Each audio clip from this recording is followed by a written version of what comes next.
que xa lle anuncio que non temos a maioría, que non vai a salir adiante este orzamento, pero eso non quere dicir que non vamos a seguir loitando e traballando para que este orzamento se poda executar no ano 2026. Como vamos a facer? Pois como xa lle trasladei, creo que nunha roda de prensa anterior que fixáramos por outro asunto, vinculando a unha cuestión de confianza.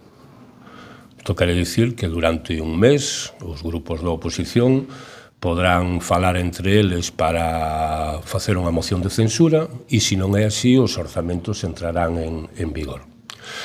Eu creo, ademais, e centrado ahora en Ames, pero tamén o creo en xeral, na política en xeral, que os que estamos representando e ostentando un cargo público, en certos momentos da nosa actividade política, cando non somos capaces de sacar adiante temas tan importantes como poden ser os orzamentos, o que temos é que,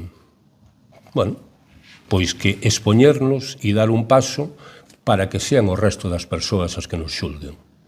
E neste caso, pois que sean os propios grupos da oposición os que, se consideran que estes orzamentos ou o traballo deste goberno non é positivo e non é bo para os veciños e as veciñas de Ames, pois que podan falar entre eles e buscar unha alternativa. Nós non temos medo á democracia, pero sí estamos convencidos e temos claro que estamos facendo o que temos que facer, que é gobernar. Os veciños e as veciñas de Ames nos escolleron para gobernar e nós é o que vamos a facer presentando este orzamento.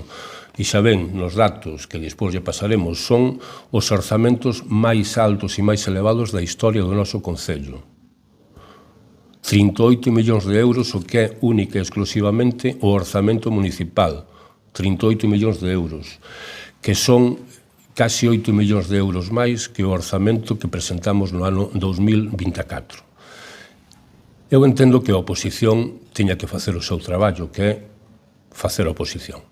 Pero a oposición debe de ser constructiva e debemos de evitar eses tacticismos políticos de última hora porque estamos preto dunhas eleccións municipais e creo que debemos de pensar máis nos veciños e nas veciñas de Ames, porque votar en contra destes orzamentos vai ser votar en contra da mellora dos salarios do persoal do noso concello.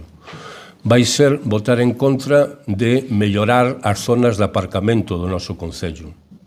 Vai ser votar en contra de cubrir as pistas polideportivas de Milladoiro.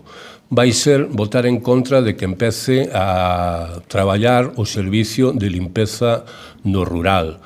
Vai ser votar en contra das axudas para familias que necesitan o apoio económico do noso concello cando teñen intolerancias. Vai ser votar en contra dos veciños e das veciñas de Ames.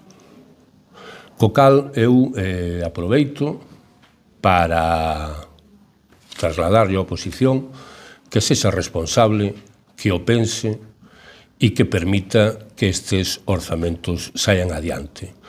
Porque se non o fan, o único que van a conseguir é retrasar mes e medio que os veciños e as veciñas de Ames podan empezar a disfrutar do bo que levamos nestas contas